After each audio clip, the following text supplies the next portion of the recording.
And what we did basically a study where 12-month-old infants, before language, did basically that. So they had experience of this object that they needed to operate a little thing on this plate. We had a distractor object on the other side, everything counterbalanced as always. And, but all of a sudden now, the infant is faced with this, with the empty plate and this other distractor thing, and they need something for here, and they point to the plate to remind the experimenter, I want the thing that used to be on there, or I want one of those things that used to be on there. So they're pointing not to an absent object, but they're pointing to a location typically associated with a particular kind of object to remind the person of the object, the kind of object that they want. As a kind of a control, and we did chimps in this, and of course chimps did not do this, but as a kind of a control, we hid an object in a bucket. So they watched us put it in the bucket. And of course the children again pointed to the bucket, I want the thing that's in the bucket. And the chimps, even though they don't really point, they come over to it and they go like this for the human to get it. So they can indicate they want something if they know where it is. But in this case where it's just the plate and they don't know where the real object is, they can't point to this empty plate to remind you of the thing that's usually on the plate. So in any case, that just shows you that infants, even prelinguistic infants, can use pointing to point to absent objects. I know that's not literally true, but to do something like point to absent objects. Okay, let me then last 10 minutes or so here to talk about language. Okay, we're going to get to language. And again, I'm going to focus on this infrastructure and this and the common understanding that leads to linguistic meaning, I would say. But now the transition to language is occurring. Almost all children point before they use conventional language actively. In a study we did with 24 kids, all 24 of them pointed before they used a referential term. They might say some kind of mama or something like that first, but a referential term before they use any referential terms.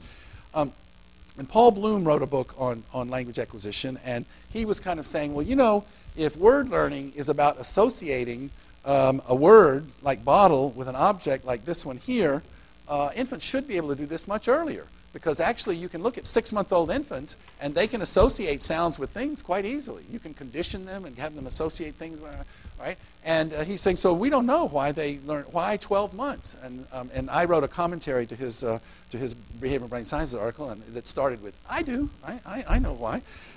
And the reason is because a word is not an association between a sound and a thing. Okay? We talk about it like that, but that's not what it is. The word bottle is a convention that all of us English speakers share for directing one another's attention to these kinds of objects. Right? So it's a tool for joint attention. It's a tool for getting people to attend to or to think about the thing you want them to. That's not an association. That's an intentional relation. Right?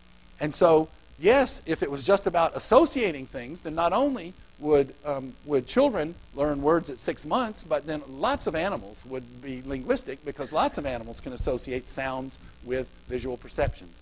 So if you think about language as having this communicative function, I actually, in a paper about reference, it was in a special issue on reference, I said reference intending that others jointly attend with you. So when I say the word bottle, or look at the bottle, I'm inviting you to share my attention to this bottle, to follow into my attention to this bottle.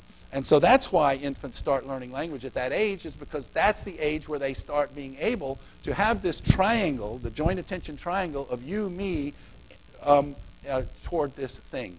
So that's the age they start pointing, 11, 12 months at the youngest, and language is coming soon after that. Productive language is coming soon after that.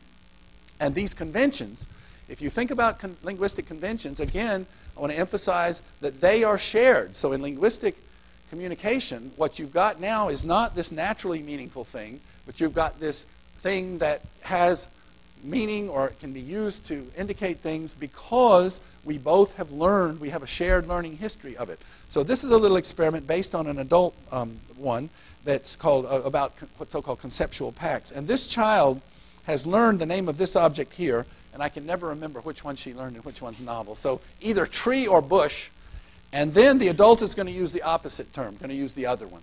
All right? And the condition is either the experimenter has previously called it with this child. They together called it a tree. And now the experimenter is going to say bush. So she violates what she's done before. So I think that's, we're only coming in at the bush. Now this is a tree. How is it? Yeah. Okay. So they've called it a bush. Sorry, they've called it a tree previously. They called it a tree previously. Now she says, give me the bush. And the child says, that's not a bush, it's a tree. Right? However, you might say she sees it like the child now sees it like a tree. They put it under the description tree, but that's not true, because if you do the same exact experiment but with a different experimenter. So the child has said bush with somebody else. The child has said bush with somebody else. Now a new experimenter comes in and says, give me the tree. And the child says, sorry, I got it mixed up again, sorry. But it comes in and says the opposite one. The child is fine with it, because I didn't use bush with this other.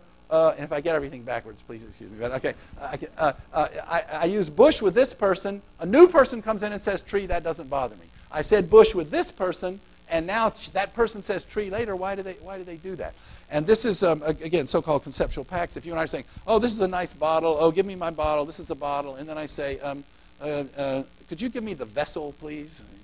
You know, you want to know why am I not using the same term I've been using? So we have this local convention for this kind of moment.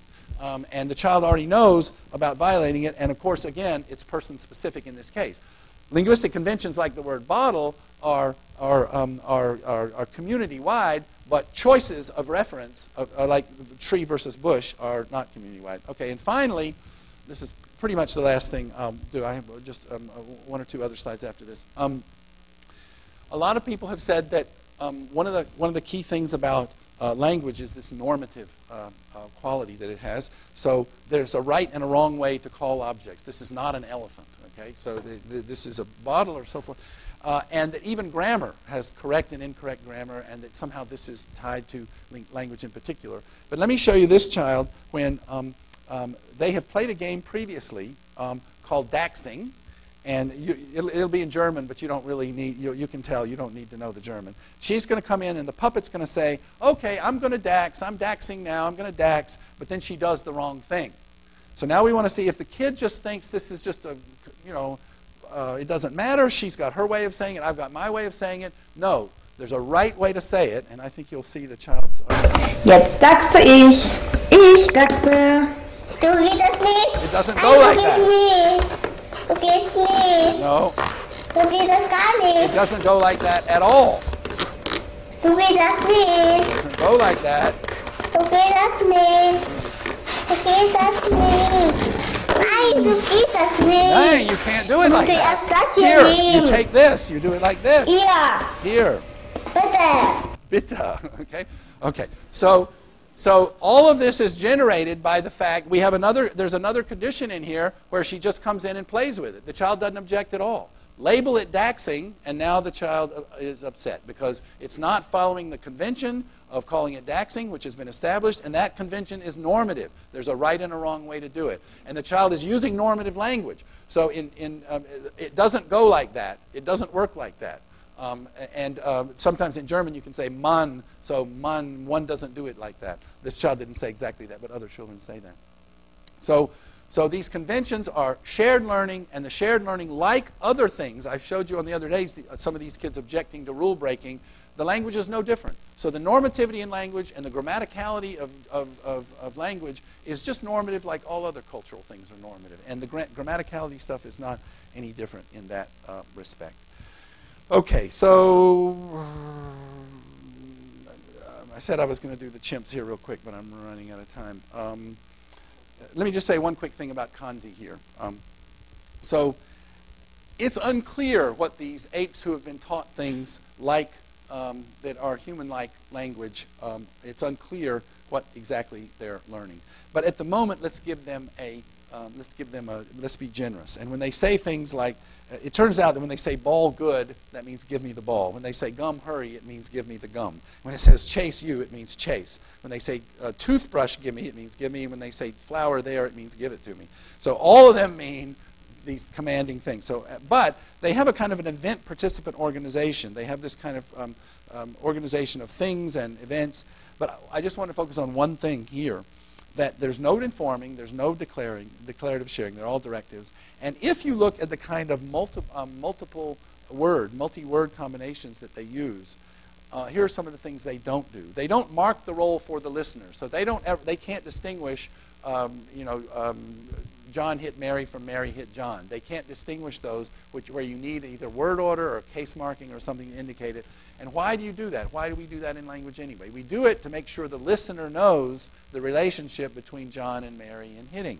And they're not taking the listener's point of view into account when they do this.